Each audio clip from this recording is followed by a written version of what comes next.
तो कहानी शुरू होती है 1956 में फ्रांस से। हम एक छोटे बच्चे को देखते हैं जो चर्च में आकर फादर की अक्सर कामों में मदद किया करता था। फादर बहुत ही पावरफुल थे। वो बच्चा आज के दिन अपना सारा काम खत्म करता है और वाइन शराब को रखने नीचे चैपल में जा रहा होता है। चैपल दरअसल एक छोटे गिरजाघर को कहते हैं, यानी कि छोटा चर्च। तभी उसे यहाँ पर कोई हलचल महसूस होती है और एक खौफनाक आवाज आती है। वो बच्चा बहुत ज्यादा डर गया था और जाकर फादर को बुलाता है। जब उधर फादर आते हैं तो उन्हें वहाँ पर होली वाटर, यानी कि वो पानी जिससे भूतों आत्माओं को भगाया जा सकता था या फिर कोई भी बीमारी को दूर करने के लिए इस्तेमाल होता, वो वहाँ पर तेज उबल रहा था। जिसके बाद वो पानी भाप बनकर उड़ जाता है। उधर एक साया भी नजर आता है और फिर एक खौफनाक मंजर आंखों के सामने था। ये साया किसी और का नहीं बल्कि डीमन नन का था, जो उस फादर को हवा में उड़ाकर आग लगाकर मार देती है। चर्च के ऊपर वाले हिस्से में वो डीमन नन दिखाई जाती है। उधर ही हम एक आदमी को बैग ले जाता देखते हैं। अब आगे कहानी में हमें एक सिस्टर आयरीन दिखाई जाती है। वो एक दूसरे चर्च में रहकर अपनी जिंदगी गुजार रही थी। वहीं पर एक लड़की डेबरा भी थी जिसको उसके डैड ने चर्च में भेजा था। आयरीन उससे बात करती है कि मेरे डैड मुझे बिल्कुल भी पसंद नहीं करते थे। उसे इसलिए पसंद नहीं करते थे क्योंकि आयरन को अक्सर जो कुछ भी बुरा होने वाला होता था उसे पहले ही पता चल जाता था। खैर अब यहाँ पर चर्च में नन डीमन के बारे में बातें चल रही थी। अब कहानी शिफ्ट दोबारा से फ्रांस में होती है। हम एक हॉस्टल स्कूल को देखते हैं जहाँ पर मॉरिस नाम का एक आदमी काम किया करता था। उस हॉस्टल को एक मैडम चलाती थी। वो मॉरिस से बहुत ज्यादा गुस्से में बात करती हैं। उसकी वजह ये थी कि उस मैडम का बेटा कुछ सालों पहले इसी स्कूल की चैपल में मर गया था, जिस वजह से वो चिड़चिड़ी हो गयी। बस यही वजह थी कि वो हर किसी से गुस्से में बात किया करती थी। इसी स्कूल हॉस्टल में एक बहुत प्यारी बच्ची सोफी भी पढ़ती है। उसकी मॉरिस से काफी अच्छी दोस्ती होती है। यहीं पर कुछ लड़कियां जो अक्सर सोफी को तंग किया करती थी, मॉरिस उन्हें उनसे हमेशा बचाता। मगर मॉरिस के साथ कुछ तो गड़बड़ थी। वो अजीब अजीब हरकतें किया करता था। एक दिन एक लड़की जब स्कूल में सामान देने आती है तो वो मॉरिस को अजीब हालत में देखती है। वो बाहर बैठा कॉकरोचेस खा रहा था क्योंकि कॉकरोचेस लाल बैग को साफ करने के लिए इसी स्कूल की मैडम ने बोला था। मॉरिस के अंदर से अचानक से डीमन नन बाहर आती है और उस लड़की को मार देती है। उसके अंदर भी डीमन नन थी। मतलब जिस आदमी को हमने कहानी के शुरू में देखा जिसके हाथ में बैग था वो कोई और नहीं बल्कि मॉरिस ही था जिसके अंदर नन थी। वो डीमन नन ऐसे ही सबको नहीं मार रही थी। इसके पीछे कोई तो राज छुपा हुआ था जो हमें आगे आगे कहानी में पता चलेगा। उधर आयरीन को भी अजीब अजीब ख्याल आ रहे थे। उसे सपने में मॉरिस दिखाई देता है जो उससे मदद मांग रहा था। तभी अचानक से डीमन नन आकर उसको डराती है जिससे उसकी आंखें खुल गई थी, जिस वजह से वो बहुत ज्यादा डर जाती है।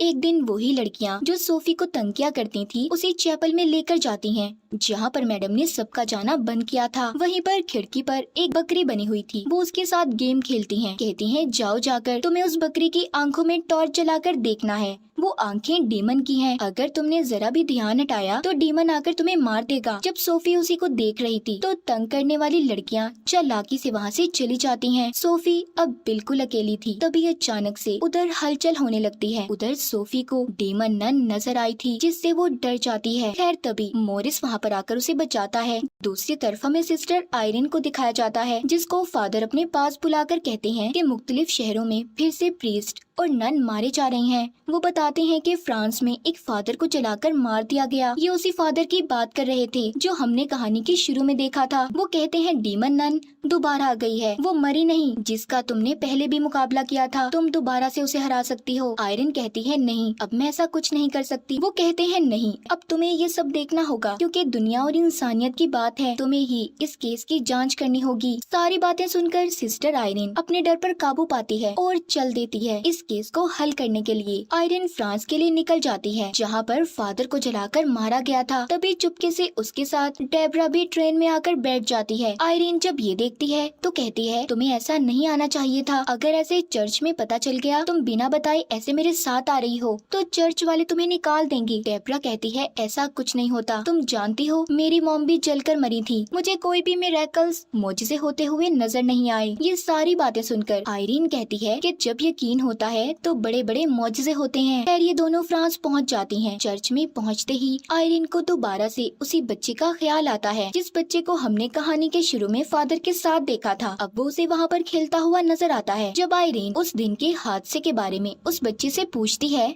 तो वो बताता है कि हाँ, मैंने उस दिन चर्च में साया देखा था। तभी उसे यहाँ पर नन दिखाई देती है। यहाँ पर लाइब्रेरी में किताबें खुद ही पलटकर नन का रूप ले लेती हैं। वो डीमन नन ने आयरिन का गला दबा दिया था। तभी आयरिन को एक और नन दिखाई देती है जिसकी आंखें निकाली जा रही थी। तभी वो गिरकर बेहोश हो जाती है। यहाँ पर जल्दी से डेब्रा आती है जिसने उसे संभाल लिया था।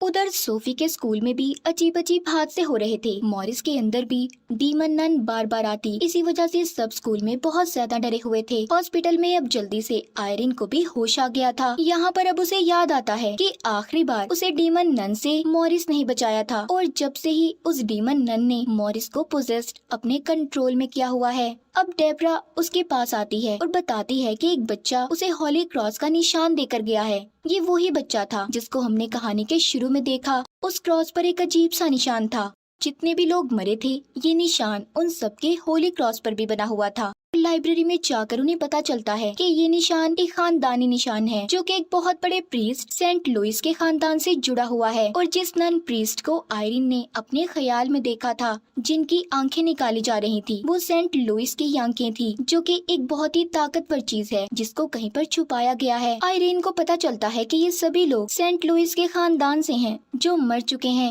उस डीमन नन का खास मकसद था, वो सभी सेंट लुइस के खानदान वालों को मारकर उनकी आंखों तक पहुंचना चाहती थी। वो उन आंखों को इसलिए चाहती थी कि उससे उसकी गई हुई सारी पावर ताकतें वापस आ जाएं। यहीं पर लाइब्रेरियन आयरिन को ये भी बताता है कि वो डीमन नन पहले एक फरिश्ता हुआ करता था जिसे गॉड ने निकाल दिया और उसकी सारी ताकतों को छीन लिया। उस जगह का पता भी बताता है जहाँ पर जाकर सारी चीजों के बारे में उन्हें जानकारी मिल सकती है। वो बताता है वो आंखें यहाँ से कुछ दूर एक खाली चैपल में दफन की गई हैं, जहाँ पर पहले वाइन शराब की भी एक फैक्ट्री हुआ करती थी, मगर बाद में उस जगह पर एक हॉस्टल स्कूल बना दिया गया। लाइब्रेरियन उसी हॉस्टल स्कूल की बात कर रहा था जहाँ पर मॉरिस काम करता था। मतलब मॉरिस उस हॉस्टल स्कूल में काम के बहाने उन्हीं आंखों को ढूंढ रहा था, यानी कि वो डीमन नन जिसने मॉरिस को पोजेस्ड कंट्रोल किया हुआ था, वो उन्हीं को ढूंढ रही थी। ये सुनते ही आयरिन और डेब्रा हॉस्टल की तरफ निकल पड़ती हैं। तभी हम देखते हैं कि मॉरिस को न जाने क्या हो गया था। वो उसी चैपल के आगे बैठा अपने सर को मार रहा था, जिसे स्कूल की मैडम भी देख लेती हैं। वो उसे होश में लाकर कहती हैं कि तुम्हारी तबीयत नहीं ठीक, जाओ जाकर थोड़ी देर आराम करो।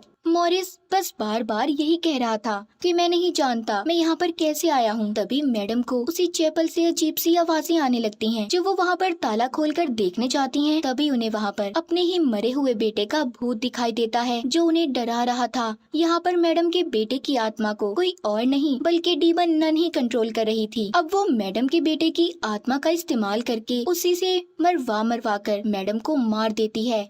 मैडम की लाश मिलती है जो बहुत बुरी हालत में थी, जिससे अब सभी हॉस्टल में रहने वाले बच्चे डर गए थे। रात को जब सब बच्चों का ध्यान अपनी तरफ करने के लिए मॉरिस और सोफी की मॉम डांस कर रहे थे, तो अचानक से मॉरिस की तबीयत खराब होने लगी थी। उसकी गर्दन पर जो क्रॉस का निशान बना हुआ था, उसका अब बहुत बुरा हाल हो चुका था। उधर आयरीन और डेब्रा भी हॉस्टल में पहुंच गई थी, जो कि सोफी और उसकी मॉम को मॉरिस से अब दूर रहने का बोलती हैं, क्योंकि आयरीन जान गई थी कि मॉरिस के अंदर डीमन नन का कब्जा है। तभी वो डीमन नन मॉरिस के अंदर जाकर बोलती है, हेलो सिस्टर। इतना कहकर मॉरिस उसी चैपल की तरफ भाग जाता है। उसे छोटे चर्च की तरफ जाता देखकर आयरीन उसे रोकने की कोशिश करती है, मगर उस नन ने आयरीन पर हमला करके उसे दूर गिरा दिया था। डेब्रा भी उस डीमन नन को रोकने की कोशिश कर रही थी, मगर वो नहीं रोक पाती। तभी सिस्टर आयरीन उठकर दोबारा से कुछ पढ़ने लगती है, जिससे मॉरिस के अंदर की डीमन नन कमजोर हो गई थी। तभी डेब्रा जल्दी से जाकर पीछे से मॉरिस के सर में कुछ देकर मारती है, जिससे वो बेहोश हो गया था। वो उसे बांधकर एक जगह पर बिठा देती हैं, ताकि वो यहाँ से कहीं जा ना पाए। और अब अपने साथ कुछ सिस्टर्स को लेकर आयरीन और डेब्रा चैपल के अंदर जाती हैं, ताकि उन्हें वहाँ वो आंखें मिल जाएं जो डीमन नन ढूंढ रही थी।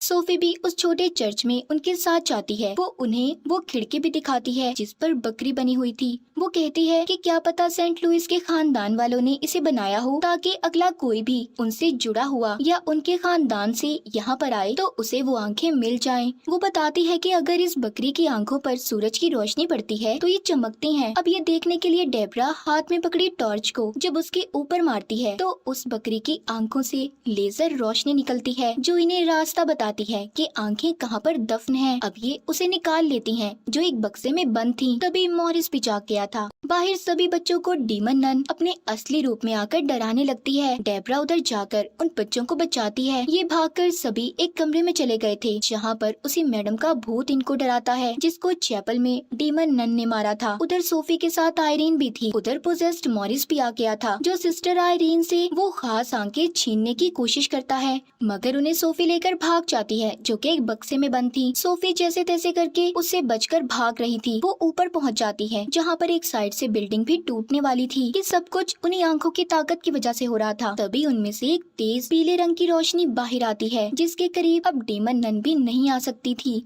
मगर फिर भी मॉरिस यानी कि उसके अंदर डीमन नन सोफी के पास जाने वाली थी। तभी उधर आयरीन आ जाती है जो उसे वो लेकर दरमियान में रख देती है जिससे बहुत ही ताकतवर रोशनी बाहर आती है और उस वजह से मॉरिस अब तड़पने लगा था। सबको ऐसा लगता है कि वो मर गया। ये देखकर सोफी बहुत दुखी होती है क्योंकि मॉरिस उसका बहुत अच्छा दोस्त था। अब जब उसे चेक करने आयरीन उसके पास जाती है मगर वो जिंदा था। ये सिर्फ डीमन नन की एक चाल थी इन्हें फंसाने की। अब वो डीमन नन जल्दी से वो आंखें उठा लेती है। सारी ताकत उसे दोबारा मिल गई थी। वो दोबारा से अब अपने असली रूप में आ गई थी। वो आंखें अब उसकी आंखों में थी। फिर वो हॉस्टल में एक बच्ची को पकड़कर जो हमेशा सोफी को तंग किया करती थी उसके मुंह के अंदर वो नन अपने नाखून गड़ा देती है। वो डीमन नन इतनी ताकतवर हो गई थी कि वो आयरीन को उसी तरह हवा में उठाकर मारने वाली थी जैसे उसने कहानी के शुरू में फादर को मारा था। तभी यहाँ पर आयरीन को अपनी मॉम नजर आती हैं। उनकी आंखें भी चमक रही थी, मतलब कि आयरीन भी सेंट लुइस के खानदान से थी। उसके अंदर तो खुद ताकत थी। वो अपने अंदर की पावर्स को जगाकर उस आग को बुझा देती है जो डीमन नन ने उसे लगाई थी। मतलब कि अगर आप सेंट लुइस के खानदान से हो तो उन बुरी ताकतों को हरा सकते हो। अब ये सब देखकर डीमन नन बहुत ज्यादा चिढ़ जाती है, इसलिए वो सोफी पर हमला करती है। आयरीन यहाँ पर सबको प्रेयर इबादत करने का कहती है। ये बात नोटिस करती है कि इधर वाइन है क्योंकि जैसे लाइब्रेरियन ने बताया था कि उधर पहले वाइन फैक्ट्री भी हुआ करती थी और चर्च में वाइन पर प्रेयर इबादत करने से वो जीसस का खून बन जाती है। अब वो दोनों यकीन के साथ जब ये सब करती हैं, वो वाइन खून में तब्दील होकर उस डीमन नन को खत्म कर देती है। आयरन ने उसे हेल नर्क दोजख में भेज दिया था। हमें सब कुछ बिल्कुल ठीक होता दिखाया जाता है। अब कहानी के आखिर में हमें 2 पैरानॉर्मल इन्वेस्टिगेटर दिखाए जाते हैं जो कि भूत प्रेत आत्माओं से बात कर सकते थे, जिनको चर्च से कॉल आई थी, यानी कि एक नए केस को उन्होंने हल करना था। और इसी के साथ इस फिल्म की कहानी भी यहीं पर खत्म हो जाती है।